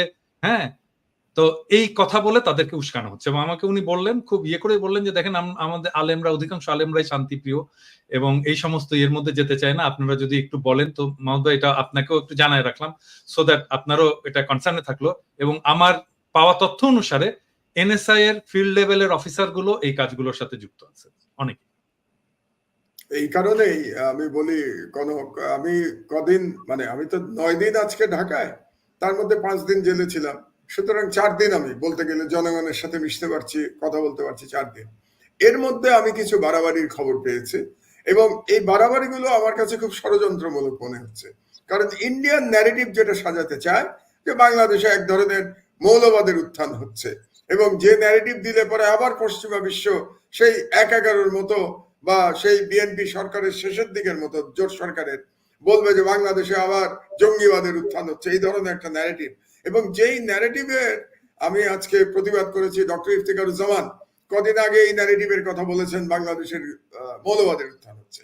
তো আমার সেখানেই আপত্তি ছিল যে ইফতেখারুজ্জামান তো এখন সরকারের অংশ, তো সরকারের অংশ হয়ে আপনি কিভাবে বলতে পারেন যে বাংলাদেশে মৌলবাদের উত্থান হচ্ছে? তার মানে সবগুলোকে যদি আপনি মেলান, সবগুলো ছক যদি এক জায়গায় আনেন আপনি, তাহলে দেখবেন যে এটা একটা ষড়যন্ত্র করে করা হচ্ছে, ইচ্ছাকৃতভাবে করা হচ্ছে, যেটা আপনিও বললেন যে এনএসআই এর ফিল্ড লেভেল অফিসার কাউকে উস্কানি দিচ্ছে। তো এ ব্যাপারে আমার মনে হয় যে আমাদের প্রত্যেকেরই খুব পরিষ্কার অবস্থান নেওয়া উচিত। যেমন আমি যে কথাটা বলেছি যে আপনি এই মৌলবাদের কথা না বলে যদি বলতেন সাম্প্রদায়িকতার কথা, তাহলে আমরা বলতাম আমরা সবাই আপনার সঙ্গে আছি, আমরা প্রত্যেকে সাম্প্রদায়িকতার বিরুদ্ধে। কিন্তু সেই সাম্প্রদায়িকতা শুধুমাত্র মুসলমান সাম্প্রদায়িকতা হিন্দুর প্রতি তত না, হিন্দু সাম্প্রদায়িকতাও তো আছে মুসলমানের প্রতি। কাজে সকল প্রকার সাম্প্রদায়িকতার আমরা বিরুদ্ধে, এবং সেটাতে আমরা সবাই একমত। কিন্তু আপনি যখনই মৌলবাদ শব্দটা ব্যবহার করেন, তখন তো বোঝা যায় আপনি একটা বিশেষ উদ্দেশ্যে মৌলবাদ শব্দ ব্যবহার করছেন। এই জন্য আপনি যেটা বলেছেন যে হেফাজতের নেতারা বলেছে যে আলেম ওলামারা খুব সরল মানুষ, কিন্তু সরল মানুষকে সতর্ক হতে হবে। সতর্ক হতে হবে এই জন্যে যে বাংলাদেশে যে বিপ্লবটা হয়েছে, বিপ্লবকে আমাকে ধরে রাখতে হবে, এবং ভারতীয় হেজেমনির যে পরাজয় হয়েছে, এই পরাজয়টাকে মানে নিশ্চিত করবার জন্য এই ধরনের কোনো ন্যারেটিভের মধ্যে আমরা যেন পড়ে না যাই। এই জন্যেই আজকে আমি অতি ইসলামিস্টের কথাটা বলেছি। যেমন একটা কথা আমি আপনাকে বলি, একজন আমাকে বলল যে বাসে নাকি যাচ্ছে, তো এক আলেম, আমি জানি না উনি কি কোন প্রকৃতির আলেম, আদৌ আলেম কিনা, সে আর একজন যাত্রীকে বলছে আপনার প্যান্ট টাকনুর নিচে কেন, আপনি ইসলামের বিরুদ্ধে কাজ করছেন, টাকনুর উপরে প্যান্ট পরতে হবে। তখন আরো 2-1 বলেছে যে আপনার কি, উনি টাকনুর উপরে প্যান্ট পরছে না টাকনুর নিচে পড়ছে, এটাই কি ইসলামের মানে প্রধান বক্তব্য নাকি? তখন তিনি আবার চড়াও হচ্ছেন, না তাকে কি দোজক থেকে রক্ষা করা আমার কর্তব্য, কাজে আমি এটা বলে যাবো, আপনি বাধা দিতে পারবেন না। তো এগুলো করে অতি বাড়াবাড়ি করে আপনি সমাজে বিশৃঙ্খলা তৈরি করবেন। আপনি এই ধরনের টাকনুর উপরে প্যান্ট না টাকনুর নিচে প্যান্ট, এ ধরনের ইস্যু নিয়ে আপনি সমাজে বিশৃঙ্খলা করবেন, কিংবা হিন্দু কার্ড খেলতে দেবেন যখন আপনি পূজা মণ্ডপে কোনো প্রবলেম ক্রিয়েট করবেন। এগুলো কারা করছে? এগুলো তো এজেন্টরাই করছে, এবং এগুলো আপনি দেখবেন ভারতীয় র এসেই করছে। কারণ ভারত যেখানে মুসলমান সংখ্যালঘুদের উপরে এত অত্যাচার করছে, তাদের কি মরাল রাইট আছে বাংলাদেশে সংখ্যালঘু নিয়ে কথা বলা? কোনো মরাল রাইট তো মোদির থাকতে পারে না। এই কথাগুলো আমাদের পরিষ্কার করে বলা দরকার, কিন্তু সেই সাথে আমাদের বলতে হবে যে সকল সম্প্রদায় আমরা মিলেমিশে এখানে বাস করব, এবং এক সম্প্রদায়ের বিপদে আমরা আর এক সম্প্রদায় সেখানে এগিয়ে যাব তাদেরকে রক্ষা করবার জন্য। এবং সেই প্রসঙ্গেই আমি বলেছি অতি ইসলামিস্ট হওয়া যাবে না। যারা অতি ইসলামিস্ট হচ্ছেন তারা আসলে বাংলাদেশের তারা ক্ষতি করছেন। এবং আপনার আরেকটা কথা বলে আমি শেষ করি, আপনি দেখবেন যে একটা গ্রুপ আছে বাংলাদেশে, যখনই আওয়ামী লীগ ছাড়া অন্য কোনো সরকার ক্ষমতায় আসে, যেমন ধরেন এখনো তো ইউনূস সাহেবের সরকার তো আর আওয়ামী লীগের সরকার না, একটা বিপ্লব পরবর্তী সরকার, আবু সাইদের রক্তের উপর দিয়ে প্রতিষ্ঠিত সরকার এই সরকার। তো এই জাতীয় সরকার যখন আসে, তখন তারা অগুরুত্বপূর্ণ বিভিন্ন ধর্মীয় ইস্যু নিয়ে আসছে। তার মধ্যে একটা ধরেন আহমেদিয়াদের অমুসলিম ঘোষণা করতে হবে, এই ধরনের দাবি নিয়ে দেখবেন আপনি সবসময় পিনাকি, সবসময় এরা মাঠে নামে যখন আওয়ামী লীগ ক্ষমতায় থাকে না। যখন আওয়ামী লীগ ক্ষমতায় থাকে তখন এদেরকে আপনি এটা দেখবেন না। এগুলো গ্রুপে নেতৃত্ব কারা দেয় জানেন? এই যে আওয়ামী লীগের সাথে যে ওলামা লীগ। তথাকথিত আলেমরা ছিল, যেমন ফরিদউদ্দিন মাসুদ, কিংবা ওই যে যে যে কওমি জননী উপাধি দিয়েছিল হাসিনাকে, বাইতুল মোকাররমের খতিব, এই আলেম নামধারী দুর্বৃত্তরা এরা কিন্তু এই ধরনের সমস্যাগুলো ক্রিয়েট করে, এবং এরা প্রত্যেকে কিন্তু ভারতীয় দালাল, এগুলো রয়ের এজেন্ট। তো এদের ব্যাপারে আমি জনগণকে সতর্ক থাকতে বলেছি। এবং ধরেন মাহমুদ ভাই একটু তো চাকমতো না, ধরেন মহিলাদেরকে নিয়ে নানা রকমের ওয়াজ, নানা রকমের হুমকি ধমকি, নানা রকমের বিষয় আমরা ফেসবুকেও দেখি, এই জাতীয় পেজ থেকেও দেখি। তো আমার মনে হয় যে এটা অত্যন্ত সময় উপযোগী একটি পদক্ষেপ আপনার, ঘোষণা আপনার। মিনা ভাই, আপনার কাছ থেকে একটু শুনি এই প্রসঙ্গগুলো নিয়ে, আপনার অভিমত একটু জানি আমরা। কনক ভাই, মাহমুদ ভাইকে যে আরেকটা যে জিনিস আমরা এইদিকে একটু মনোযোগ দেওয়া দরকার, যে মূল পলিসিটা দেখেন, আমাদের ছেলেরা যেটা অর্জন করেছে, যেটাকে, এটা কিন্তু শুধুমাত্র আওয়ামী লীগের পরাজয় না, এটা ভারতের পরাজয়। আমরা কেন জানি এই জায়গা থেকে সরে আসতেছি অনেকটা, বিশেষ করে আমাদের যারা নেতৃত্বে আছেন বর্তমান সরকারে হোক বা বিরোধী দলে যারা আছেন, এক ধরনের কেমন জানি একটু ওদের সাথে তোয়াজ করে চলা, ওই জায়গায় ওনারা চলে গেছেন। আপনাদেরকে যদি আরেকটা জিনিস আমরা খেয়াল করি, এই সিন্ধু নদ, ওখানে কিন্তু ওয়াটার শেয়ারিং একটা চুক্তি হয়েছিল 1960 সালে, তখন ফিল্ড মার্শাল আইয়ুব খান আর জওহরলাল নেহরুর মধ্যে। আপনি বিশ্বাস করেন সেই চুক্তির একেবারে ওই প্রথম থেকে একটু হয় নাই, কোনো ভেরিয়েশন হয় নাই, কোনো ডিরেল হয় না, যেখানে যেরকম লেখা ছিল ওইভাবে কিন্তু পালন করে আসছে। হয়রাজ পাকিস্তান এবং ইন্ডিয়ার সম্পর্কটা দেখেন, এটা হলো আমাদের ফরেন পলিসির দিকে একটু খেয়াল রাখেন। আর গত 53 বছর আমরা কি করেছি, আমাদের পলিসিটা হয়েছে আমরা খুব বন্ধু হয়েছি, এই গত 15 বছর তো একেবারে বন্ধু থেকে স্ত্রী হয়ে গেছে। তারপরেও কিন্তু আমাদের এই যে ফারাক্কা বলেন, অন্যান্য এইগুলি বলেন, নদীগুলিতে বাদ দিয়েছে, সারা দেশটাকে মরুভূমি বানিয়ে ফেলেছে। আমাদের যে ট্রিগার হ্যাপি, যে তাদের যে বর্ডারে আমাদের লোকজনকে যখন ইচ্ছা মেরে ফেলছে, কিছু আমাদের বলার নাই। হয়রাজ ওখানে একটা পাখির প্রতি গুলি করার জন্য পাকিস্তানে ওখানে ভয় পায়। তো এগুলি আমাদের কি ইন্ডিকেট করে? আমাদের ছেলেদের কিন্তু এটা একটা অর্জন ছিল, আমরা এটাকে আবার হারিয়ে ফেলছি। আমরা যদি ধরে রাখতে পারি, আপনারা যারা লিডার আছেন একটু খেয়াল রাখেন, এটা টিট ফর ট্যাট ছাড়া এগুলি কখনো হয় না। আপনারা যদি এটা আমাদেরকে করেন, আমরা এটা করব, অন্ততপক্ষে তাদের দাস করেন আর না করেন। আমাদের তো জিও পলিটিক্যাল কিছু অনেক অ্যাডভান্টেজ আছে, শত্রুর শত্রু আছে, তারা আমাদের বন্ধু হতে পারে, অনেকে হয়তো রেডি হয়ে আছে, অন্ততপক্ষে এটুকু বলতে সমস্যাটা কোথায়? আমার তো যেটা হয়েছে, বিশেষভাবে আমাদের যে বিরোধী দল যারা আছেন পলিটিক্যাল ক্ষেত্রে, আপনারা আসলে আপনাদের এটা সোজা করেন, এটা আমাদের বাচ্চা ছেলেরা দেখিয়ে দিয়েছে। আরেকটা সবচেয়ে সমস্যা হলো, আমরা মনে হয় নিজের জীবনকে বেশি ভয় পাই। যারা ভয় পান তারা রাজনীতিতে আসেন না, যারা জীবনকে দিতে প্রস্তুত দেশের জন্য তারাই আসেন রাজনীতিতে। আপনাদের কি কে বলছে আপনারা এখানে আসেন? আমরা তো বলছি না। যারা ওরকম সাহস আছে তারাই আসবে। হ্যাঁ, আমি যেরকম শহীদ প্রেসিডেন্ট জিয়াউর রহমান, উনি জানতেন ওনার কি হবে, তারপরে কিন্তু উনি ছাড়েন নাই ওটা, সেই জন্য ওনাকে মরতে হয়েছে, ওনাকে শহীদ হতে হয়েছে, উনি কম্প্রোমাইজ করেন নাই। কাজে এখানে রাজনীতি করবে সে শহীদ প্রেসিডেন্ট জিয়াউর রহমানের উত্তরসূরিরা। এখানে কোনো বুকবাদী মানুষ, ভীতু মানুষ, কি বলবো, যে দুর্নীতিগ্রস্ত মানুষ আপনারা রাজনীতি করতে পারবেন না। এখন আমাদের সেটাই হলো, আমাদের যেভাবে প্রতিবাদ করতে হবে, চোর আমার হোক, আমার চোর হলে বলতে হবে সেটা চোর, এবং এই ধরনের রাজনীতি শুরু করতে হবে। আর আপনাদের প্রতি আল্লাহর ওয়াস্তে যেটা বলছি, আমাদের এই যে শহীদদের রক্তের প্রতি বেইমানি করবেন না। এরা কিসের জন্য? 15 বছরের একটা বাচ্চা, যেভাবে ওই যে পিনাকিদার একটা অনুষ্ঠানে দেখলাম, যে আপনি দেখেন 7-8 পৃষ্ঠা সে একটা চিঠি লিখে গিয়েছে তার বাবার প্রতি বা মাকে উদ্দেশ্য করে। ওখানে ওগুলি পড়লে আসলে কান্না আসে। আপনারা এই চিঠিগুলো একটু পড়েন, আর আপনারা যদি না পারেন, আপনাদের কে বলছে ওখানে থাকতে, আপনারা চলে যান। আমরা তো বলছি আপনারা যদি করতে চান করেন। আমাদের ফরেন পলিসি এগুলি কোনো আবেগে বা এগুলি ইলশামাস এইগুলি দিয়ে আসলে ফরেন পলিসি হয় না। ফরেন পলিসির জন্য আপনাকে একটু সুদৃঢ় হতে হবে। আর এখানে যে মাহমুদ ভাই আজকে ওনার 6 নম্বর পয়েন্টের জন্য ইটস ভেরি ইম্পর্টেন্ট। ওখানে ওনার বন্ধু যে ব্রিগেডিয়ার জেনারেল আব্দুর রহিম, ওনাকে মেরে ফেলেছে কিসের জন্য? আমাদের খোঁজ নেওয়া দরকার। এবং ওখানে উনি আসলে ওনাকে কেন জেলে নিয়েছিল, উনি যদি যে কাজই করে এটা রাষ্ট্রীয় কাজ ছিল, এটার জন্য তো উনি পার্সোনালি দায়ী না, এই প্রশ্নটা আমরা করি নাই। এবং কারা তাকে ওখানে তার মামলার সাথে যে জড়িত যে ক্রিমিনাল গুলি, এদের তো বিচার হওয়া উচিত। এটা খুবই ইম্পর্টেন্ট। এটাতে যদি হাত না দেয় আমাদের রাষ্ট্রের অস্তিত্ব থাকবে না। কাজেই আপনাদের এই সাহসটা আমাদের ছেলেরা দিয়ে গেছে ওদের জীবনের বিনিময়ে।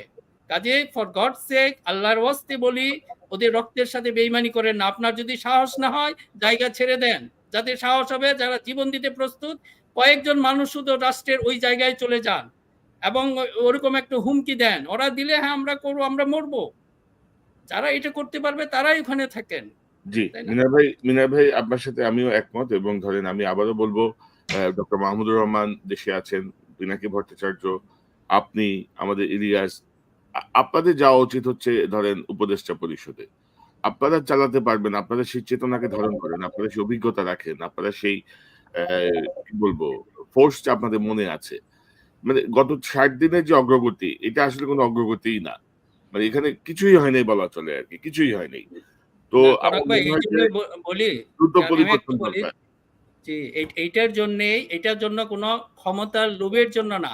আপনি আমাদেরকে বলছেন আমাদের প্রয়োজন নাই, কিন্তু এখানে যদি বাচ্চা ছেলেও হয়, সাহসীগুলি নেন, সাহস দরকার, নিজের রাইট। জীবন দিতে প্রস্তুত থাকেন। ওইরকম জায়গা থেকে যদি একবার বলে দেন আমি আমার জীবন দিতে প্রস্তুত, ইন্ডিয়া ঠিক হয়ে যাবে।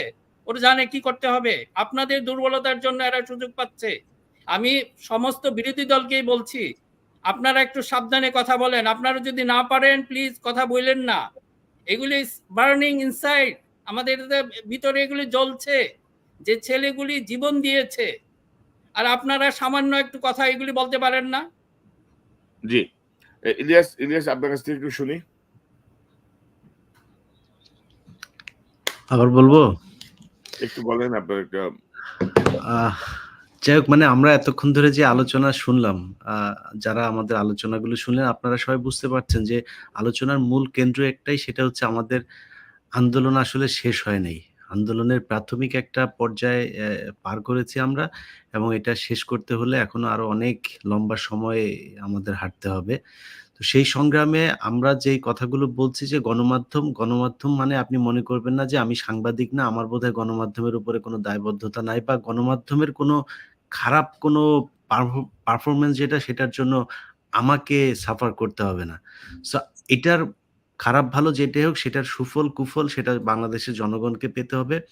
অতএব আমরা মাহমুদুর রহমানের নেতৃত্বে যেই গণমাধ্যম সংস্কারের যে কাজগুলো করতে চাচ্ছি, সেখানে আপনাদের প্রয়োজন হবে। বিশেষ করে আমাদের যে পরিকল্পনা, সেটা হচ্ছে আমরা কয়েকটা আ অ বিষয় নিয়ে কাজ করছি। তার মধ্যে ১ নাম্বার হচ্ছে, যেসব গণমাধ্যমগুলোতে এখনো ভারতীয় দালাল এবং শেখ হাসিনার যে দালাল, আ যে ব্রোকাররা এতদিন কাজ করেছে, তারা এখনো আছে। তাদের তালিকা আমরা তৈরি করছি, এবং সেই তালিকা অনুযায়ী আমরা মালিক পক্ষকে জানাবো যে এই ব্যক্তি আপনার এখানে আছে, তাদেরকে সরাইতে হবে। আর শুধু সরানো না, আমি মনে করি তাদের বিচারের আওতায় আনা উচিত।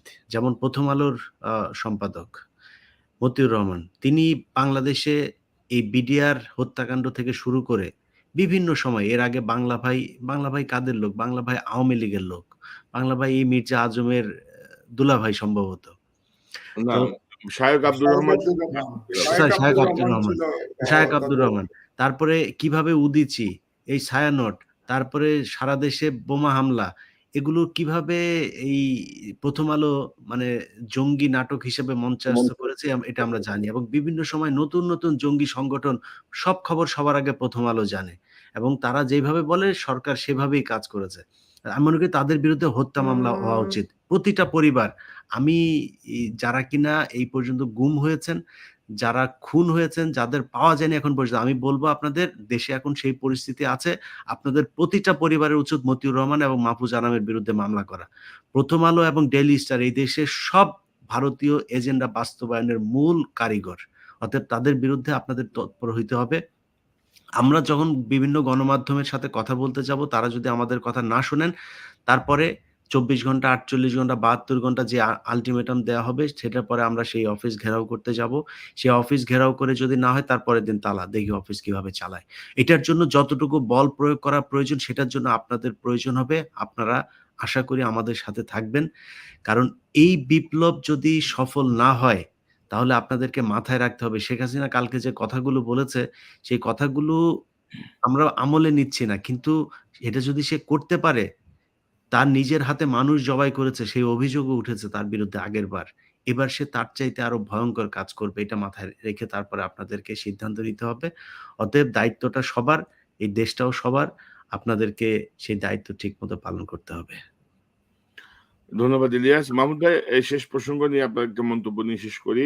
শুধু মিডিয়ার দিকে আপনি দায়িত্ব নিতে চাচ্ছেন বাংলাদেশে। আমার মনে হয় যে আমি আপনাকে অতিরিক্ত আরেকটা দায়িত্বের ব্যাপারে অনুরোধ করব।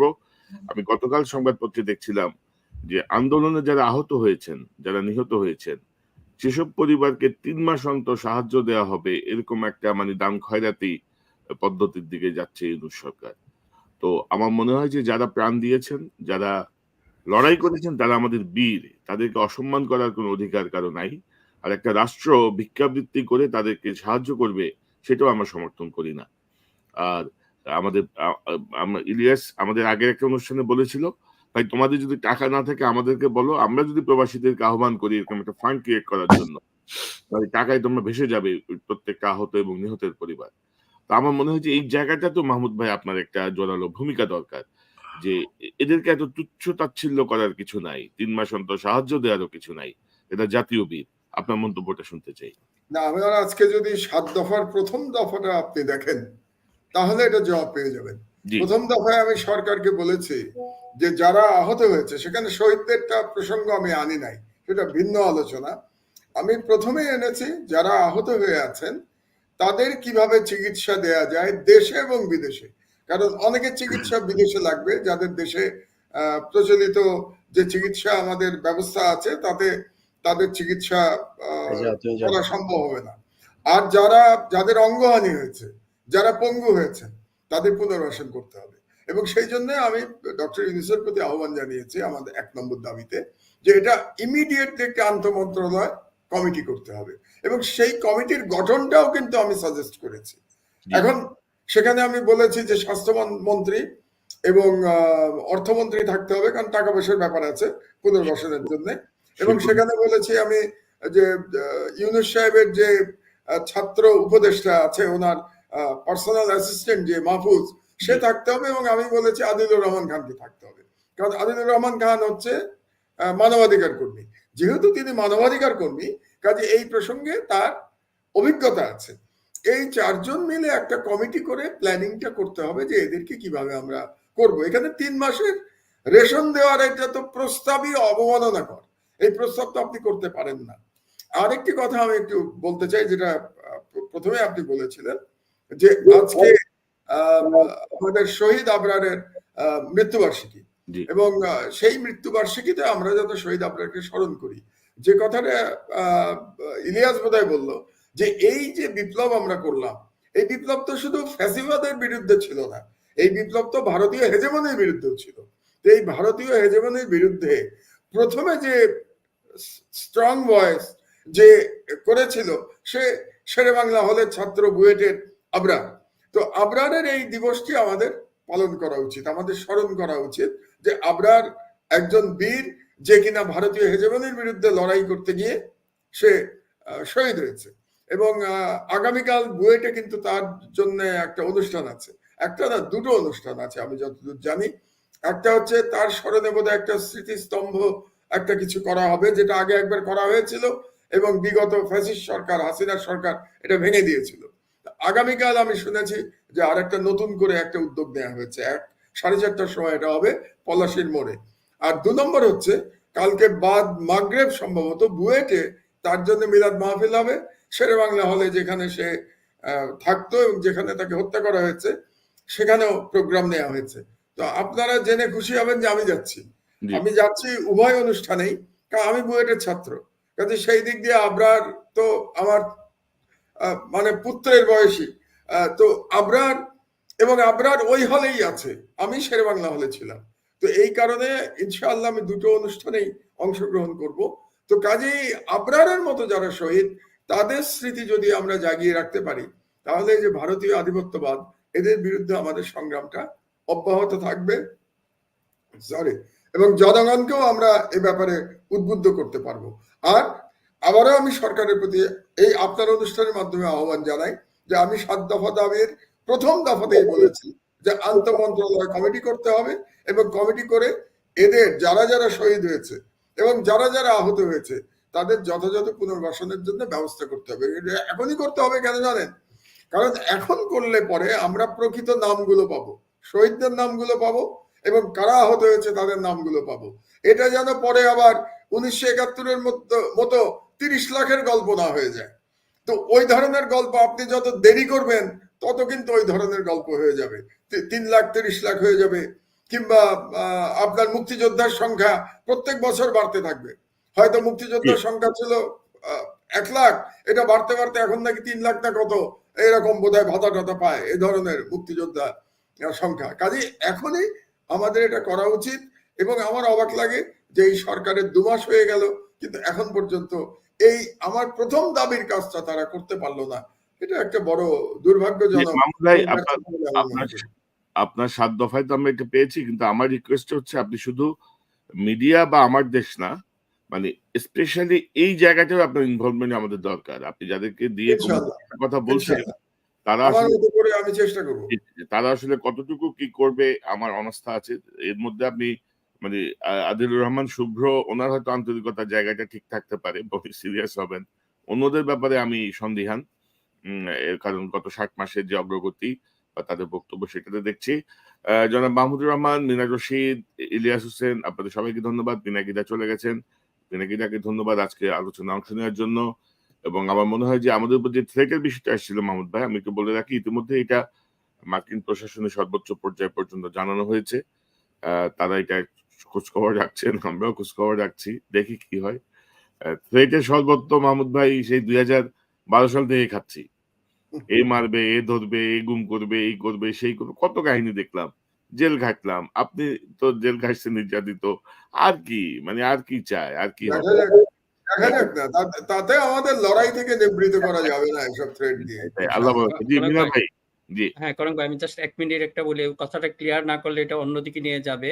কারণ মাহমুদুর রহমান সাহেব, উনার নেতৃত্বে আমরা এমন কিছু করব না যে আবার ফেসিবাদের মতো অনেকে সেটা দেখতে পারবে যে আমরা ধরুন প্রথম আলো সহ যে সংবাদ মাধ্যমগুলি আমরা বলেছি যে আমরা যে কাজগুলি করব, আমরা কিন্তু যেন ওরা যেরকম যে আমার দেশকে বন্ধ করে দিয়েছে, নয়াদিগন্ত টিভিকে বন্ধ, আমরা ওরকম চাই না। আমরা শুধু ওখান থেকে ক্রিমিনাল, এরা আসলে সাংবাদিকতার নামে এরা ক্রিমিনাল, আমরা চাই ওই ক্রিমিনাল গুলি সরে যাক। এতে অন্যান্য সাংবাদিক বা কর্মচারী যারা আছে তারা যেন, তাদের ভয়ের কোনো কারণ নাই। কারণ আপনারা যদি থাকেন, এদেরকে রাখলে দেখা যাচ্ছে গণমাধ্যমের প্রতি মানুষের আস্থা খুবই কমে গেছে। এদের প্রতি এটা আসলে ক্ষতিকর। এরা আপনার এই প্রতিষ্ঠানের জন্য ক্ষতিকর, এরা দেশের জন্য ক্ষতিকর, এরা জাতির জন্য ক্ষতিকর। আমরা শুধু ওই এলিমেন্ট গুলিকে রিমুভ করতে চাচ্ছি। আমরা ভালোভাবে বলবো, যদি না হয় তাহলে যে আমরা আমাদের সর্বোচ্চ শক্তি আমরা প্রয়োগ করব। কাজে এটা ভুল বোঝাবুঝি কোনো অবস্থান নেই। জি জি, ধন্যবাদ জনাব মিনার ভাই, মিনার রশিদ, মাহমুদ ভাই, ইলিয়াস হোসেন, আপনাদের 3 জনকে অসংখ্য ধন্যবাদ। ইলিয়াস কিছু বলতে যাচ্ছেন মনে হয়? 10 তারিখে মাহমুদ ভাই যে যাবে ইয়েতে, কুষ্টিয়াতে, সেটা আরো একবার বলে রাখলাম যারা আগের বার শুনেন নাই তাদের জন্য, যে 10 তারিখে কোর্টে 10টার মধ্যে সবাই থাকবেন। মাহমুদ ভাই সেদিন যাবেন, সেখানে শেখ হাসিনার বিরুদ্ধে একটি হত্যা চেষ্টা মামলা, তাই না মাহমুদ ভাই? সেটাই হত্যা আমি চেষ্টা এখনো মামলা তৈরি করছি, জি। কাগজপত্র তৈরি করছি। আর মিনার ভাই দেশে যাচ্ছেন কবে? আমি 9 তারিখ যাবো ইনশাল্লাহ। 9 তারিখে। 9 তারিখে মিনার ভাইয়ের জন্য নিশ্চয়ই আচ্ছা, আমাদের মিনার ভাই যাচ্ছে 10 তারিখে, 9 তারিখে। 9 তারিখ কয়টায় নামবেন আপনি এয়ারপোর্টে? আমরা অপেক্ষা করবো ইলিয়াস, কনক আর পিনাকির জন্য। জি না, অনেকে জানতে চাচ্ছে আমরা কখন যাব। অলরেডি আমি ইনশাল্লাহ যাব, তারপর কনক ভাই আর ইলিয়াস আসবেন আমাদের পরবর্তী সময়। আমরা আমাদের নেতা, যেটা আমাদের গুরু বা স্পিরিচুয়াল লিডার যাই বলেন, he is the head of our cultural revolution, এটাকে একটা আমরা বারবার যেন বলি, আমাদের সাংস্কৃতিক রেভলিউশন, এটা উনি নেতৃত্ব দিবেন। আমরা আপনাদের সাথে মাঠে থাকবো ইনশাল্লাহ। আপনারা পরিস্থিতি তৈরি করতে পারলে চলে আসবো। ওই হত্যা ভয় টয় দেখায় লাভ নাই, মরতেই আসছি, জন্ম নিতে। না, আমরা ওগুলো ভয় পাই না। আপনি 9 তারিখে কয়টায় নামবেন মিনার ভাই? অ্যারাউন্ড হয়তো বের হইতে 9টা বাজবে। 9টায় হয়তো অনুষ্ঠান সকাল 9টা, মানে সকাল হয়তো 9টা, সবার সাথে মিট করব। হ্যাঁ, সকাল সকাল 9টা। 9টা। জি। ঠিক আছে, আপনাদের সব প্রত্যেককে ধন্যবাদ যোগ দেওয়ার জন্য।